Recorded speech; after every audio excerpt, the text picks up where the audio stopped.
सभी सावधान हो जाए।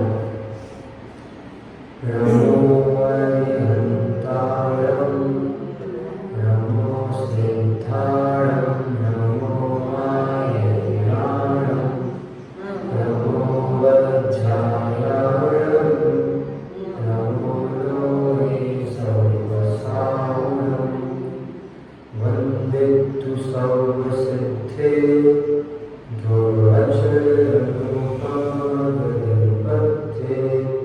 गोच्छामि समयपार निर्मोचन केवली भैरम।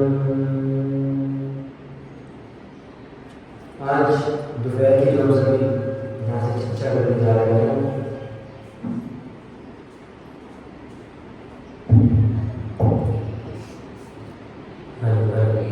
जी, आज दोपहर की जो हम सभी यहाँ से चर्चा करने जा रहे हैं वो समय सार ग्रंथालय राजन से हम ले रहे हैं। अभी प्रवचन में गुरु माता जी ने जैसे प्रश्न किया, हम समय सार पढ़ने बैठते हैं तो उसमें टीका पढ़ते हैं, बीच बीच में उसका गाथा पढ़ते हैं, बीच बीच में टीका आ जाती है। तो क्या टीका और गाथा दोनों पढ़ना है? तो उन्होंने उनके अनुकूलता के हिसाब से प्रश्न किया था। कई लोगों को गाथा के साथ टीका पढ़ने में दिक्कत होती है, कंफ्यूजन होता है, दिमाग घूमता है कि ये गाथा लिखी फिर उसी को टीका में समझा रहे, तो ये क्या दिक्कत है? गाथा और टीका दोनों में बात तो एक ही प्रकार की आ रही है, तो टीका को इतना लंबा लंबा क्यों लिखा? टीका को इतना लंबा लंबा क्यों लिखा? मुझे एक बात बताइए, आपके बच्चे को सीधे 10वीं क्लास की पढ़ाई करवाएं, ABCD पढ़ा दूं मैं, A for apple, B for ball, C for cat, D for dog, ये मैं पढ़ा दिया और फिर सीधे उसको मैं 10वीं क्लास की किताब लाकर पढ़ा दूं, ये लो अब उसको पढ़ दो। नहीं पढ़ सकते। कुंद आचार्य ने जो हमें गाथा लिख के दी है, 415 गाथाएं, उस समकालीन लोगों की बुद्धि के अनुसार उन्हें गाथा लिखी थी। उस समय के लोगों की बुद्धि इतनी तीक्ष्ण होती थी कि संवर और आत्मा दोनों भिन्न भिन्न हैं। आश्रम, संवर, निर्जरा तीनों भिन्न भिन्न हैं। लोग इतने में पूरी बात समझ जाते हैं। मैं आपसे कहूँगा भैया कि आप और आपका शरीर भिन्न भिन्न है। ये बात आप छोटे से हजारों बार समझा रहे थे, पर रोज नए नए उदाहरण हमें देखने पड़ते हैं ना, रोज इनको और अच्छे से समझना पड़ता है। क्यों?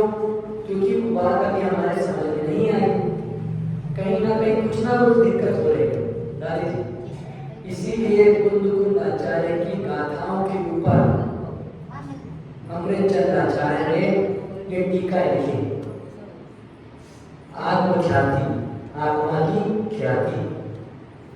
ख्याति मतलब तो हम बताएंगे ना, इस जगत में मेरी ख्याति होना चाहिए, मेरी प्रसिद्धि होनी चाहिए, मेरी बढ़ावी, मेरे नाम के मेरा नाम जाना है मतलब किसी बड़े इंसान का नाम है, ऐसा होना चाहिए। सोचते हैं आप ऐसा?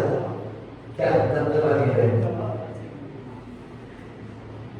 उन्होंने ये विशेषण किसके पीछे दिया? आत्मा। दबदबा किसका होना चाहिए? आत्मा का। हमें दमदारी इस बात से दिखानी चाहिए कि मैंने मेरी आत्मा को ज्यादा जाना है, मैं और आत्मानुभूति की ओर अग्रसर हो रहा हूं। इसी प्रकार समय सार ग्रंथालय राजपे अमृतचंद आचार्य ने टीका लिखी, आत्मख्याति टीका। उसके अंदर उन्होंने हर कुछ ना कुछ गाथाओं के बाद कलश लिखे हैं।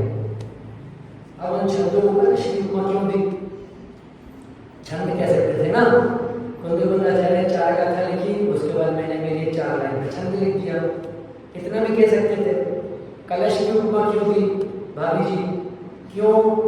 क्योंकि समय सार उन्होंने मंदिर समान माना। किसी समान माना? मंदिर के समान।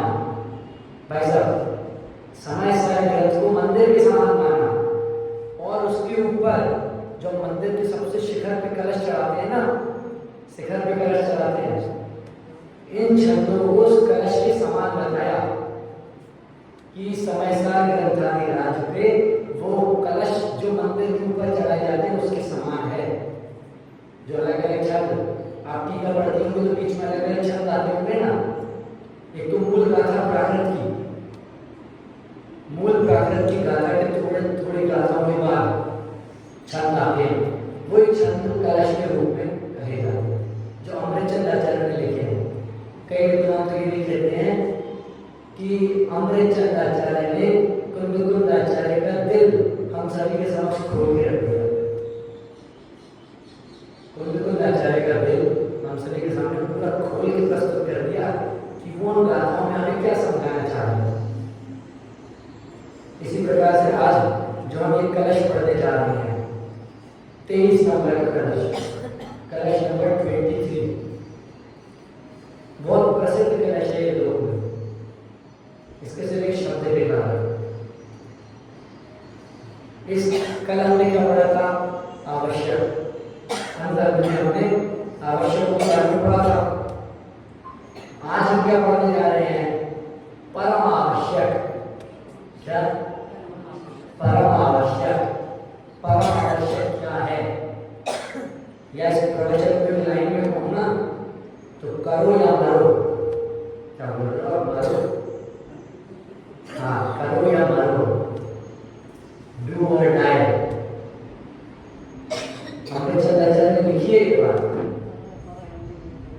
क्या वैसे तो आप सबको आचार्य का नियम सा कर तो कहिए ना, उसमें हर जगह में आवश्यक, परम आवश्यक, आवश्यक, परम आवश्यक, इस प्रकार के भेद जानने गए दादी जी। निश्चय से आवश्यक क्या है उसको परम आवश्यक कहा जाता है। शक आवश्यक, इसमें परम शब्द क्यों नहीं लगाया? अंततः ये क्रियाओं के अंदर आता है, श्रावक की क्रियाओं के अंदर आता है। परम आवश्यक बात क्या है जी? देखो अपना देखने वाले, परम आवश्यक क्या होता है? इस श्लोक की महिमा तो अपन बीच बीच में करते ही चलेंगे, क्योंकि जितनी भी देर के मैं रुकूंगा ना, मेरे मन में पहले श्लोक की महिमा आएगी। इतना महान मतलब लोक में इसकी प्रसिद्ध बहुत। आप इस श्लोक में किसी भी विद्वान के प्रवचन सुन सकते हैं। घर जाके आप इतना समयसार कलश 23 और आगे जिस पंडित का नाम होगा उसका नाम लगा देना, वो उनके प्रवचन आ जाएंगे। क्या है श्लोक में? श्लोक का पहले पाठ करते हैं। वै कथमभिमत्वा तत्त्वकोतुमपि सन् अनुभवमूर्ते पाशुरथेत मूर्तम् पृथगत्विलसन्तं स्वं समालोक्येन त्यजसि जगति मूर्ता साकमेकत्वमोहः। मोह के नाश की विधि बताइए एक प्रकार से देखें। दादी जी 4 कषायों के बारे में हमने पढ़ा। कौन कौन सी होती है? क्रोध, मान, माया, लोभ। इन चारों को मोह के अंदर व्यक्त कर सकते हो आप। कैसे कैसे करेंगे दादाजी? क्रोध हमें कब होता है? जैसे मान लीजिए आपको मेरे पे क्रोध हुआ, क्यों? जिस वस्तु से आपको मोह था, प्रेम था, उस वस्तु के संबंध में मैंने कुछ का कुछ या उल्टा या जैसा आपने कहा उससे उल्टी बात बोली तो आपको क्रोध आएगा। जो वस्तु हमें इष्ट है कोई उससे उल्टा बोल दे, गलत बोल दे तो हमें क्रोध आ जाता है। मान, आपको आपका मान अत्यंत प्रिय है, आपको आपके मान से मोह है। मैंने अगर आपके मान को खंडित कर दिया फिर खत्म, फिर तो गुस्सा चढ़ जाएगा। माया, अगर मुझे इस मंदिर के प्रति मोह है तो मैं अनेक माया रचाऊंगा, अनेक प्रकार की माया। अगर मान लीजिए एक सीढ़ी अगर अतिक्रमण में आ रही, उससे एक सीढ़ी, एक भी नहीं आधी सीढ़ी, सरकार के सामने अनेक माया रचाऊंगा। क्यों? मंदिर से मोह है। लोभ, इस मंदिर से मुझे कुछ मिल रहा हो, मेरी जेब भर रही हो, बार-बार इसी मंदिर में आऊंगा। लोग, मोह इतनी बड़ी वस्तु है, उसके अंदर आप सभी चीजों को प्रकट कर सकते हैं। बाबूलाल जी, हम किसी भी चीज के प्रति क्रोध कर रहे हैं, मान कर रहे हैं, माया कर रहे हैं, लोभ कर रहे हैं, उसके पीछे कारण क्या है? हमारा मोह, हमारा उस वस्तु के प्रति प्रेम। अगर मुझे किसी से द्वेष हो रहा है ना, तो क्यों? क्योंकि मेरे को जो राग वाली वस्तु थी वो उससे भिड़ने जा रहा है, इसलिए मुझे उससे द्वेष हो रहा है।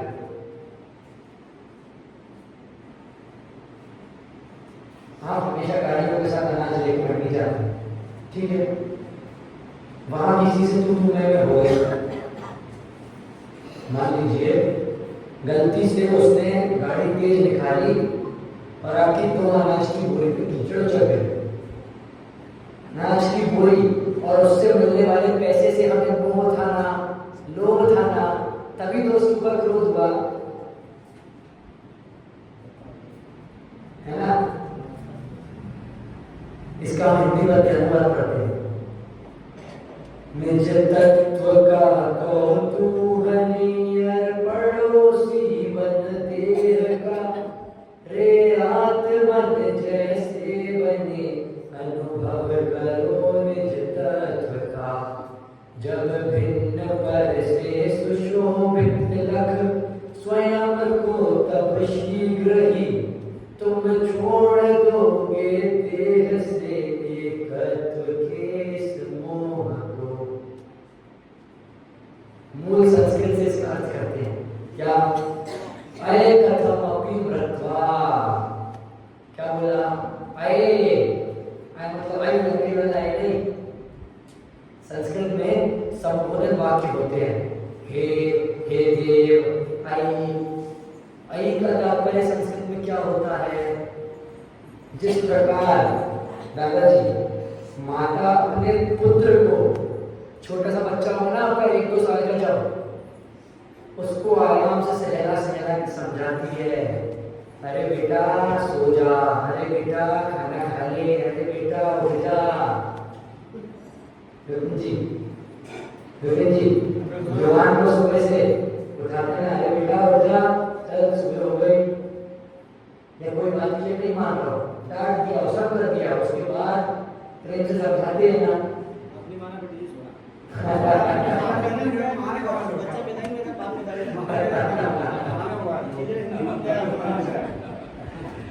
क्या बाबूलाल जी, वो आपकी लड़की छोटी सी घर में जो है, वो सुबह से नहीं उठी तो उसे प्रेम से उठाते हैं पहली बार में, बेटा उठ जा, सुबह हो गई है, मंदिर जाना है। वैसे ही हमने चंदाचार मानो हम सभी चीजें बोल रहे हैं क्या? अये कथम अपि मृत्वा। हे भव्य जीव, हे प्राणी, आगे क्या बोला? कथम अपि मृत्वा, अरे सुनो, अरे भव्य प्राणी सुनो, कथम अपि, कथम प्लस अपि, कैसे भी, किसी भी कीमत पे, किसी भी कीमत पे, आज तो 100 गट्टी बेच के आऊंगा किसी भी कीमत पे, उसी प्रकार से किसी भी कीमत पे मृत्वा, मरने की हालत में भी, सामने मृत्यु खड़ी हो ना, सर पे तलवार खड़ी रही हो, फिर भी क्या करना है? तत्व कौतूहली सन, तत्वों के प्रति कौतूहल करना है। कौतूहल मतलब जिज्ञासा, उसमें शोध करना, उसमें ढूंढना, उसकी खोज करना, उसको समझना। तत्व कौतूहली सन, और क्या बोला? सन से क्या लेना है? हो जाओ, तत्वों के प्रति कौतूहली हो जाओ। शोधार्थी कहते हैं ना, जो बड़ चीजें ढूंढता है, तत्वों के प्रति शोधार्थी बनता हो। आपके मन में जो आ रहा हो, आपके मन में जो भी आ रहा हो, कि जो किसी वस्तु के पीछे जोर लगा के उस वस्तु को ढूंढता हो, उसको किस में लेना? कौतूहली सन। क्या? तत्वों के प्रति कौतूहली हो जाओ, तत्वों को ढूंढते रहो, उसमें खोजते रहो। दादी जी कल हमने उदाहरण देखा था ना, क्या किसी मर्डर की फाइल गलत गवाही देके बंद हो गई, तो क्या वो फाइल बंद सही हुई? अरे उस फाइल को जब तक खोलोगे नहीं, खोजोगे नहीं, तो खूनी का पता कैसे चलेगा? तत्वों के प्रति कौतूहली हो, क्या तत्व कौतूहली सन। मानो हमने चलना चाह रहे, हम सभी को अपने पुत्र पुत्री समान समझा रहे हो कि अरे बेटा बात को समझ जाओ, चाहे मरना ही क्यों ना आया हो सामने, मरण सामने आके क्यों ना खड़ा हो गया हो, पर तत्वों के प्रति कौतूहली रहो, तत्वों को जानते रहो, उसको मत छोड़ो। एक शब्द आया ना, अय कथम मृत्वा, इसी के कारण ये श्लोक बहुत प्रचलित है। आजकल क्या होता है, युवा वर्ग को चाहिए एकदम जोशीली बातें। टोटल जी ने क्या बोला, बदमाशी के अंदर दवाई ला के खिलाने चलो, बस वही काम के उसी कारण ये श्लोक इतना प्रसिद्ध हो गया। अय कथम मृत्वा, कितनी बड़ी बात है, मरण सामने खड़ा हो तो भी तत्वों की खोज हमें नहीं छोड़नी है। और क्या बोला आगे, हे आत्मन, ऊपर लिया था ना, आई से हे आत्मन, क्या जैसे बने अनुभव करो निज तत्व का, जिस प्रकार से बने उस प्रकार से निज तत्व का अनुभव करो। अय कथम मृत्वा तत्व कौतूहली सन अनुभव बहुमूर्ते। आगे क्या बात आएगी, इस देह को अपने पड़ोसी की समान जानो। किसके समान है? पड़ोसी के समान। अच्छा मुझे ये बताइए, पड़ोसी के समान से इसको पड़ोसी लेना, दुश्मन नहीं लेना? दादी जी, पड़ोसी ही लेना है। पड़ोसी और दुश्मन में क्या अंतर है? कभी कुछ होता है पड़ोसी के घर में, हाँ हमेशा खड़े होते जाके। दादी जी, आपके पड़ोसी के घर में कोई दिक्कत आएगी, कभी कोई दिक्कत आएगी तो आप वहां जाके खड़ी रहेंगी ना? बताओ क्या दिक्कत है, हम देखते हैं। अच्छा, अगर उसके घर में आग लगी हो, उसके घर में आग लगी हो तो क्या आप जाके नहीं बुझाओगे? अरे बुझाओगे ना, घूम के आग तो बाजू में आपके घर में आनी है। अनिल जी, दादा जी, नहीं आएगी क्या घूम के बाजू में आग आपके घर में? अरे पड़ोसी के समान मानना है, दुश्मन के समान नहीं। रत्नगढ़ श्रावणाचार्य जो सूर्य हमारा ग्रंथ चल रहा है ना अध्ययन में, उसमें आगे समाधि प्रकरण में बात आएगी। जरसी रुजायाम छति प्रतिकारे, समाधि के संबंध में जो भ्रांति फैली है ना, उसका निराकरण भी होगा। क्या बाबूलाल जी, लोग समाधि को क्या मानते हैं? बाहर जगत में इतने केस करते हैं, क्या मानते हैं? जिसका मन नहीं होता वो समाधि धारण कर लेता है। अरे ग्रंथों में क्या बात है? ये नियम प्रतिकारे, क्या होता है नियम प्रतिकारे? एंड पोजीशन, ये खाई है, यहां से एक पैर आगे तो नीचे मरण। जब कुछ इस प्रकार की बीमारी हो जाए, कुछ इस प्रकार की घटना घट जाए, तब नीम प्रतिकारे, बिल्कुल आखिरी अंतिम समय में क्या ग्रहण करते हैं? समाधि, समाधि ग्रहण करते हैं। मुनिराज अगर वन में विचरण कर रहे हैं, उनके समाज से शेर आ गया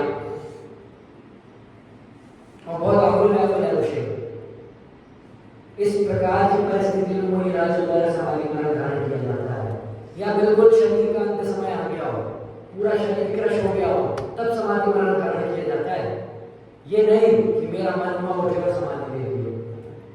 आजकल ऐसा बहुत होता है, किसी व्यक्ति का नाम अगर धर्मात्मा रूप में प्रसिद्ध है ना जगत में या समाज में, और उसकी तबीयत खराब हो गई बुढ़ापे में, तो खुद ही बातें फैलाना चालू करवा देगा। बोलो बोलो, कुछ दिन बाद समाधि होगा, सबसे वो जो मिलने आएगा उससे बस अगर ऐसा ही चलता रहा तो एक दिन समाधि ले लूंगा। वो जैसे ही बोल के खत्म होगा निकलेगा, उसके बाद अपने लड़के से अरे वो दवाई लेके आ, दवाई वो दवाई लेके जल्दी बॉटल चला बॉटल। अभी तो अगले साल के चुनाव बचे हैं, वो भी जीतना है और सबसे क्या बोल रहे हैं, बस ऐसे ही चलता रहा तो समाधि धारण करूंगा क्या। अरे सुनो, कैसे भी मर बच कर भी तत्वों के प्रति जिज्ञासा उत्पन्न करो और सुनो हो जाओ तत्वों के प्रति जिज्ञासु। और शरीर को कैसा मानना है, कैसा मानना है, पड़ोसी के समान कैसा मानना है, पड़ोसी के समान। कभी आपके घर में कोई दिक्कत हो और पड़ोसी के भी घर में दिक्कत हो तो पहले कहां भाग के जाओगे? दादी जी, युवान को चोट लग गई और पड़ोस के घर के बच्चे को चोट लग गई, पहले किसकी चोट पे मलहम लगाओगी आप? युवान के। अब मुझे नाम उतनी पता है इसलिए मैं उतनी नाम नहीं पता हूं। क्या पड़ोसी के समान मानना है? किसके समान नहीं मानना? दुश्मन के समान नहीं मानना। अरे दुश्मन के समान तो मुनिराज नहीं मानते, इतनी ऊंची अवस्था में होने के बाद दिन में एक बार आहार तो मुनिराज भी लेते ना दादाजी, भले आधे पेट लेते हो पर दिन में एक बार आहार तो पेट भी लेते हैं ना, तब की वृद्धि के लिए लेते हैं। शरीर से उन्हें दिक्कत ना हो इसके लिए लेते हैं, शरीर को हष्ट-पुष्ट करने के लिए लेते हैं। क्या अनुभव भव मूर्ते पाशवृत्ति मुहूर्तम, पड़ोसी बना लो देह को, शरीर को अपना पड़ोसी बना लो। और क्या मुहूर्तम, मुहूर्तम से क्या, कितनी देर के लिए बस बनाना है? आज सुबह विधान में भी ये बात बोली थी मैंने, कितनी देर के लिए इसको अपना पड़ोसी बनाना है? अंतर मुहूर्त 45 मिनट। उत्कृष्ट अंतर मुहूर्त तो और भी होते हैं, अंतर मुहूर्त के कई प्रकार होते हैं। मेरे व्याख्यान सुनोगे ना तो एक दिक्कत ये जरूर जाएगी, मैं कुछ चीज बोलता हूँ मुझे पता है उसके संबंध में कोई भ्रांति चलती है तो मैं भ्रांति के कारण बता सकता हूँ। अंतर मुहूर्त के संबंध में क्या भ्रांति है? दो भ्रांति है दादाजी। एक पलक झपकाने को अंतर मुहूर्त बोला जाता है, एक 45 मिनट पर अंतर मुहूर्त बोला जाता है। पलक झपकाने से लेके 45 मिनट और उसके आगे के समय को भी अंतर मुहूर्त में गिना जाता है। जिसका जिस प्रकार काल होता है उस प्रकार का उसका अंतर मुहूर्त होता है। तो अंतर मुहूर्त की मत समझो कि 45 मिनट तो टाइमर लगा लिया, कितने 4 बज रहे हैं, 4:45 से शामिल करना है, आत्मा को छू के जल्दी से वापस आ जाऊंगा। क्यों? अभी जाके रोटी बनानी है भाभी जी, अभी जाके रोटी बनानी है, अगर आत्मा में चलेगी फिर खाना कौन बनाएगा? 45 मिनट का टाइम लगा ले, क्यों? जल्दी जाऊंगी, आत्मा को छू के वापस आ जाऊंगी। अरे ऐसा होता है क्या? मुहूर्त मतलब कुछ क्षण के लिए, कुछ मिनटों के लिए, कुछ समय के लिए। मुहूर्त अपनी आत्मा में जाओ, या तत्व आएगा ना ऊपर, तत्व तत्व कौतूहल, तत्व के प्रति कौतूहल करना है। तो तत्व के प्रति कौतूहल करना मतलब क्या बोल रहे जी? हाँ पकड़ लिया आपने। क्या? आत्मा जो जीव तत्व है, कौन सा पहला तत्व कौन सा है? जीव तत्व, उसके प्रति कौतूहल होना है। ये नहीं कि जीव अजीव आशा सभी को ढूंढ रहे हैं, कि जीव को भी ढूंढ रहे हैं। आपने बोला था तत्वों के प्रति कौतूहल होना है। दादी जी आप तो बोलोगी, पंडित जी सुबह आपने बोला तत्वों के प्रति कौतूहल होना, मैं जीव के प्रति भी हो गई, अजीव के प्रति भी हो गई, सबके प्रति हो गई। आशा बंद संबंध जराओ। अरे जीव के प्रति बताने आए हो, अजीव के प्रति तो होने नहीं है। अजीव के प्रति हम इतने समय से कौतूहली हैं, अयकथमपि मृत्वा अजीव तत्व प्रति ना कौतूहली सन। पढ़ दिया तो थोड़ा सा, क्या अजीव द्रव्य अजीव तत्व के प्रति किसी भी कीमत पे कौतूहली नहीं होना है। किसकी तरफ होना है? जीव तत्व की तरफ। शुरुआत में बात है कि क्या मर बच कर भी, कैसे मर बच कर भी आप लोग अगर समय सार, नियम सार, प्रवचन सार, अष्टपावर कोई भी ग्रंथ अगर पढ़ रहे हैं ना, कोई भी ग्रंथ पढ़ रहे, कोई सा भी ग्रंथ, तो प्रयास करेंगे कि उस ग्रंथ में जो गाथा लिखी है उसका अर्थ लिखते समय आचार्य के मन में क्या चल रहा होगा। कल्पना बनाए ऐसे कि आचार्य क्या सोच रहे होंगे। उन्होंने ऐसे शब्द लिखे, अय कथमपि मृत्वा, मर बचकर भी, क्या चल रहा होगा उनके मन में। और इसी वाक्य में पहले क्या लिखा? अय का मतलब हमने क्या अशोक जी, जो बच्चों को करते ना मन, बेटा जा ये कर ले वो कर ले, इस प्रकार का संबोधन वाक्य अय। तो दोनों बातें इतनी विरुद्ध कैसे दिख रही है, जरा विचार करें। अमृतचंद आचार्य थे, उनके नीचे अनेक उपाध्याय, अनेक साधु भी हो गए, तो कहीं ना कहीं उन्हें ये दिख रहा होगा कि कोई घोर तप कर रहा है, घोर व्रत कर रहा है, फिर भी आत्मा की ओर नहीं जा पा रहा, और कोई बिना व्रत के बिना तप के अपना आत्मानुभव कर रहा है। तो दोनों के मन में कहीं कोने में मान ना बस जाए, इसके लिए पहले तो आई कि अरे बेटा करो, और फिर कैसे मर बच कर भी करो, चाहे कुछ भी हो जाए करो करो, बस तत्वों के प्रति कौतूहल करो। बहुत साधारण सी बात नहीं है।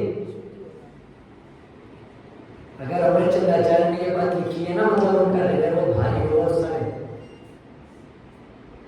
बहुत भारी हृदय से उनने बात लिखी होगी। ये आगे बढ़ते हैं। निज तत्व का कौतूहली पड़ोसी बन देह का, आत्म तत्व का कौतूहली बन उसके संबंध में जिज्ञासा उत्पन्न कर, और पड़ोसी बन देह का, देह का क्या बन? पड़ोसी। हे आत्मन जैसे बने अनुभव करो निज तत्व का। मुझे एक बात बताइए दादाजी, 6 दिन हो गए मुझे आज यहाँ, ठीक है, 6 दिन हो गए। इन 6 दिनों में मैंने आपको अनेकों बार बता दिया होगा कि ये दे, ये बाहर की सारी चीजें, सब चीजें दे देना, सब चीजें वो आत्मा से विपरीत है, वो हमारा नाश कराने वाली है।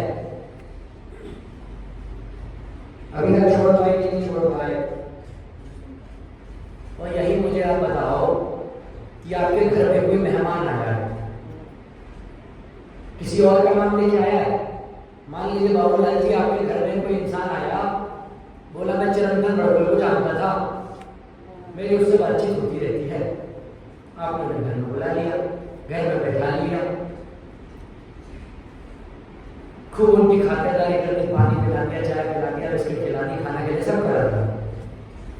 फिर आपको ख्याल आया कि मुझे फोन लगाया जाए, आपने मुझे फोन लगाया, आपने मुझे फोन लगा के पूछा कि पंडित जी भला भला नाम का कोई इंसान आपने भेजा है क्या, या आप उसे जानते हो क्या? मैंने कहा बिल्कुल नहीं, इस तरह के किसी इंसान को नहीं जानता, बाहर निकाल दो। तो तब भी उसको बैठा के घर में रहोगे कि बाहर निकाल दोगे? बाहर निकाल दोगे ना। इसी प्रकार जीव द्रव्य को छोड़ के बाकी सारे द्रव्य बहुरूपी बन के हमारे घर में घुसे हैं। यहाँ से बार बार हर दिन में 2 बार फोन लगा रहा हूँ आप लोगों को, दिन में 2 बार फोन लगा के बता रहा हूँ, अशोक जी विपिन जी निकाल दो घर से बाहर, एक तो बाहर छोड़ दो, और नहीं निकाल पा रहे एकदम उनको तो निर्णय तो कर लो कि इसको हमें घर में कुछ करने नहीं देना है, इसको अकेले नहीं छोड़ना है, इस पे ध्यान रखना है। इसको किसी न किसी प्रकार से निकालना है। निर्णय कर लो क्या? हे आत्मन जैसे बने अनुभव करो निज तत्व का किसी भी प्रकार से, और किसी भी प्रकार की एकदम अंतिम क्षण क्या ले लिया? मृतवा, मरण। कोई आपसे बोल रहे कि 1 घंटे बाद मृत्यु होने वाली है, ये नहीं कि यहाँ मेरी लड़की थी उसको बुला लो, वहां मेरा बच्चा है उसको बुला लो, मेरे को ये खाने में पसंद है ये मंगा लो वो मंगा लो, नहीं। क्या करना है? तत्व को तू हलीसन, जब भिन्न पर से सुशोभित, और जब इस प्रकार भिन्न कर दोगे, पर से हटा दोगे, तभी आत्मा सुशोभित हो जाएगा, सज्जायमान हो जाएगा। शरीर को तो बहुत सजाया, शरीर को बहुत सज्जायमान किया, बहुत सुशोभित किया, आत्मा को कब सुशोभित कर पाएंगे? जब इस देह को पड़ोसी मान लेंगे और तत्वों के प्रति कौतूहली हो जाएंगे। दादाजी, आत्मा को कब सुसज्जित कर पाएंगे? जब इस देह को पड़ोसी मान लेंगे और इस तत्व के प्रति कौतूहली हो जाएंगे। जब भिन्न पर से सुशोभित लग स्वयं को, तब शीघ्र ही क्या? जब पर से भिन्न होके यह आत्मा सुशोभित हो जाएगा, लग स्वयं को, तब शीघ्र ही तुम छोड़ दोगे देह से एकत्व के इस मोह को। जब आत्मा इस प्रकार सुसज्जित हो जाएगा ना, अंदर से आत्मा पूरा सज जाएगा, तब अपने आप इस देह को छोड़ दोगे, देह के मोह को छोड़ दोगे। क्या भाई साहब?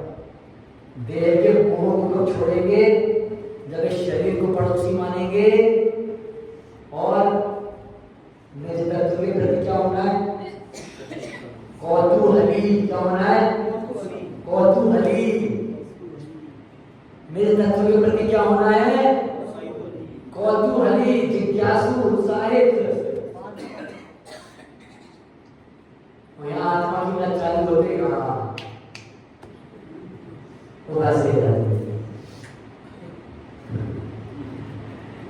क्या देखिए भावार्थ में क्या लिखा? अरे भाई, किसी भी प्रकार महाकष्ट से अथवा मरकर भी निजात्म तत्व का कौतूहली होकर इस शरीर आदि मूर्त द्रव्यों का एक मूर्त को पड़ोसी बनाकर तो देख, बनाकर तो देख, बनाकर देखने में रोजने में सुधार जाओगे। मूर्त को पड़ोसी बनाकर आत्मा का अनुभव कर, जिससे तू अपने आत्मा के विलास को सर्वपर द्रव्यों से भिन्न देखकर, आत्मा को सर्वपर द्रव्यों से भिन्न देखकर इन शरीर आदि मूर्तिक उद्गत द्रव्यों के साथ एकत्व के मोह को शीघ्र ही तोड़ेगा। क्या बोल रहे पंडित जी? कुछ नहीं समझ आया समझ में? अरे हाँ ना तो बोल दो क्या? अरे भाई, किसी भी प्रकार से मतलब जो चीज आप आपके मन में ला सकते हो ना, सब ले आओ, बुरी से बुरी, अच्छी से अच्छी, सब प्रकार की। और आखिरी में क्या?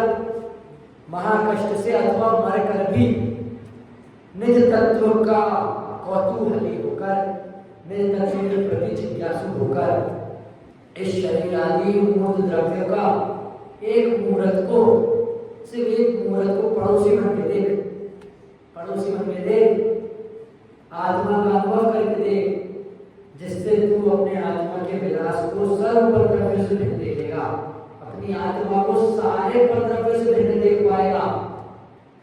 अभी हम चाह के भी क्या अपनी आत्मा को भिन्न देख पाते? बताइए। अशोक जी, कोई इतनी मोटी सुई आगे छुपा दे, मन में सोचूंगा, उस समय आप सोच रहे होंगे ये शरीर पर है, शरीर पर है, दर्द तो होगा ना, चिल्ला उठेंगे ना, चिल्ला नहीं उठेंगे तो कुछ एक चीज तो जोर से पकड़ लेंगे ना, ऐसी आवाज तो निकल जाएगी। वीराने को देखो, शेर की शमगाल में आके खा के चली गई, पैर की सिर्फ हड्डियों के बल पे तब कर रहे खड़े होके, क्यों? नीचे से फॉक्स उसको लोमड़ी नीचे का पैर खा के चली गई, जलती सिगड़ी सर पे रखती, गरम आभूषण पहना दिए, पर आत्मा से निकल पाया क्या? कुछ आवाज निकली, कुछ चीख निकली, क्यों? अंतर मुहूर्त के लिए उन्होंने इस देह को पड़ोसी मान लिया था, बस अंतर मुहूर्त के लिए। भिन्न देखकर इस शरीर आदि मूर्ति पुतला द्रव्यों के साथ एकत्र के मोह को शीघ्र ही छोड़ देगा, और जब ऐसा करेगा तो अपने आप ही शीघ्र इसको छोड़ देगा, फिर जरूरत नहीं पड़ेगी बार बार सोचने की या बोलने की, अपने आप ही छोड़ देगा। दादाजी छठे साल में स्थान क्या? आचार्य देव करुणा से अत्यंत विगलित होकर, करुणा से, करुणा मतलब समझते हैं ना? करुणा क्या होता है? दया, किसी पे बहुत दया आ गई हो तब ऐसे वाक्य निकलते हैं, आई कथम अपि मृत्वा। हमें हमारे छोटे बच्चे को दया नहीं आती, अरे बेचारा छोटा है, कुछ पता नहीं है, मासूम है, उसी प्रकार की दया उनकी राशि को हम आई कथम अपि मृत्वा। करुणा से अत्यंत विगलित होकर कोमल शब्दों में समझा रहे हैं कि अरे भाई, मृत्यु तुल्य कष्ट हो तो भी, मृत्यु तुल्य कष्ट हो तो भी एक बार, बस एक बार बाबूलाल जी, सिर्फ एक बार,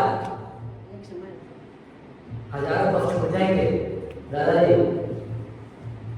हर दिन उसका उत्तर किसी न किसी प्रकार से आ जाता है कि जब सब आगे करना किया तो धर्म क्यों करे? अरे एक बार इसको भिन्न करके देखो, आगे के सारे वक्त खत्म। भाई साहब सारे वक्त खत्म। अरे थोड़ी सी मुस्कान तो दिखाओ, सारे वक्त खत्म।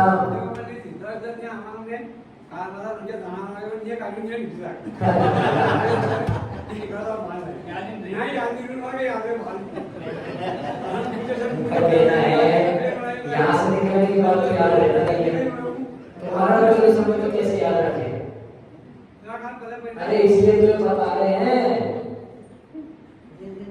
बस इसको समझ लो कि शरीर, इतना तो हमें पता है ना दादाजी, ये बताइए, इतना तो आपको पता है कि जो दीवार आपकी खड़ी है घर की, वो मैदान वाली जो दीवार खड़ी है, उसके इधर का हिस्सा आपका है, उधर का हिस्सा किसी और का है। इतना भरोसा तो है ना हमें दादी जी, बाबूलाल जी, जो सीढ़ी आपके घर की है उसके दीवार के बाजू का जो हिस्सा है वो दूसरे का है। इतना निर्णय नक्कीपना तो है ना हमें। अरे हम किसी दूसरे के घर में जाते हैं तो इतना निर्णय तो होता है ना कि ये दूसरे का घर है, भले वो कितना ही अपना खास हो। क्या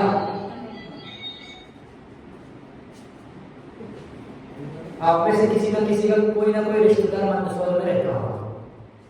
बाबूलाल आपके बड़े लड़के मंदसौर में रहते हैं,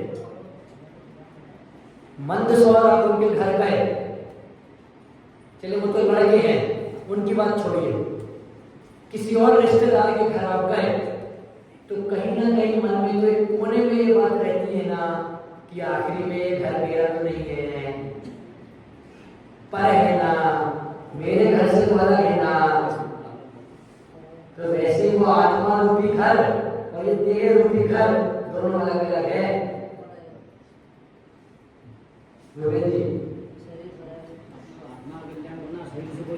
बस ताली क्या आत्मा का कल्याण करना है, शरीर से कुछ लेना देना ही नहीं है। मेन बात तो ये है, समझ कर मेरा यहाँ 10 लक्षण में आना सार्थक हो गया। 3 मिनट के बाद समझा सामने से ये बात बोली, मतलब उनके मन में ये बात बस गई है। मजाक की टोन और असल टोन में अंतर होता है, उन्हें असली टोन में बोला है। इसी प्रकार आचार्य ने भी बोला, इस प्रकार आप अंदर से निकला ना, उनके अंदर से निकली ये नहीं, आई कथम कृत्वा तत्र गौतम प्रलिसन। देखिए हाँ, मरण तुल्य कष्ट हो तो भी एक बार पर से भिन्न अपने आत्मा को समझने का उग्र पुरुषार्थ करो। कई लोग कहते हैं कि जैन दर्शन में बोला जाता है सब कुछ नक्की है, सब कुछ निश्चित है, जो कि है सत्य बात है। आगे एक दो दिन में कोई विषय लेने वाला है क्रमबद्ध पढ़ेगा, उसमें लोग पुरुषार्थ का निषेध बहुत करते हैं। कहते हैं आप जैन लोग पुरुषार्थ को मानते नहीं है। 5 समवाय में से एक समवाय पुरुषार्थ भी है, ग्रंथों में लिखा है। कैसे नहीं मानते? पुरुषार्थ हम किसके प्रति असली मानते हैं? किसके प्रति? आत्मा के प्रति। ये पुरुषार्थ नहीं कि सुबह से उठ के रात तक काम करते रहे। वो पुरुषार्थ तो शरीर का पुरुषार्थ है, वो आप आपके कर्मोदय के कारण कर रहे हो। और जो आत्मा के प्रति पुरुषार्थ करोगे वो उन कर्मोदय को दूर भगाने के कारण करोगे। बहुत बड़ा अंतर है दोनों में। एक पुरुषार्थ आप कर रहे हो, इस पुरुषार्थ को करने से आप कर्मों का संचय कर रहे हो, कर्मों को छोड़ रहे हो। और इस पुरुषार्थ को करोगे, आत्मा का पुरुषार्थ करोगे, तो इन कर्मों को छोड़ रहे हो, इनकी निर्जरा कर रहे हो। जी हाँ, सारे कर्म झड़ा रहे हैं, आत्मा को सजा रहे हैं। कर्म झड़ा के आत्मा को सजा रहे हैं। कभी हमें ये लगे ना कि आजकल मैं बहुत वैरागी हो गया हूँ, बहुत धार्मिक हो गया हूँ, कहीं समाज से पीछे ना छूट जाऊं, थोड़ा फैशन में आ जाता हूँ, फिर शरीर को सजाने के लिए आगे बढ़ गया। अच्छी खासी आत्मा सज रही थी, फिर शरीर को सजाने पहुंच गया। अरे हम समाज में एक साथ रहने के लिए छोटे से लेकर बड़े तक हम लोगों से व्यवहार बनाते, सबसे अच्छे से बात करते। एक बहुत गंभीर पॉइंट है अशोक जी, हम छोटे से लेके जब तक हमने होश आ गया, उसके बाद से लेके मरण समय तक हम क्या इकट्ठा करते हैं बताओ? हमारी गलती जाती है ना, उसमें आने वाले लोगों को इकट्ठा करते हैं। गहराई से इस बात को देखे ना, जिस दिन आप में होश आया, आपने होश को संभाला, आप आपके हिसाब से अपनी बात रखने लगे, उस दिन से लेके मरण वाले दिन तक क्या करते हैं दादाजी? अंतिम यात्रा के लिए भीड़ इकट्ठी करते हैं।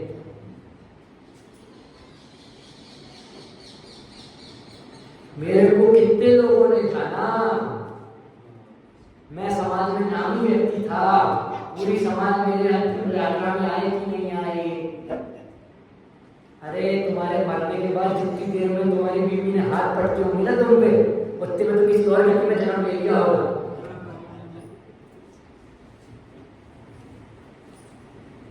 तो क्या इनसे बात कर लेता हूँ, इनसे अपना व्यवहार बना लेता हूँ, आगे कभी काम में आ जाए तो। कितने लोगों से तो आपने ऐसा व्यवहार बनाया होगा जो कोई बात, कोई सेंस का ही नहीं होगा, कोई मतलब ही नहीं रखता होगा।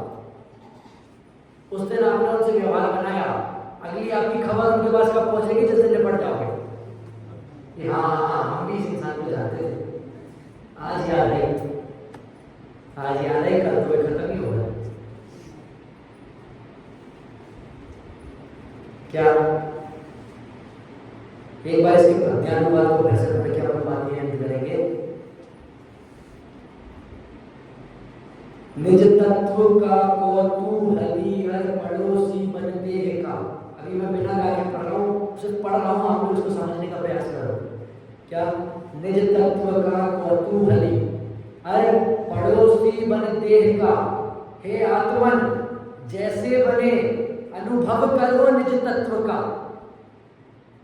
जब भिन्न पर से सुशोभित लख स्वयं को तब शीघ्र ही तुम छोड़ दोगे देह से एकत्व के इस मोह को।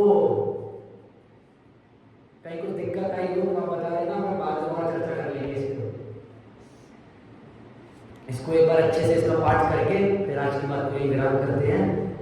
निज तत्व का कौतूहली पड़ोसी बन देह का, रे आत्मन जैसे बने अनुभव करो निज तत्व का।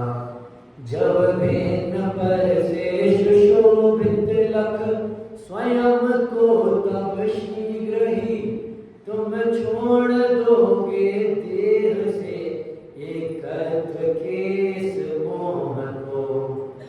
हम सभी भी एकत्व के इस मोह को छोड़े। जिस प्रकार पड़ोसी के घर में और अपने घर में अंतर हम भली भांति जानते हैं, उसी प्रकार इस आत्मा में और इस शरीर में अंतर भली भांति जाने, इसी मंगल भावना से अभी की बात को जय जय।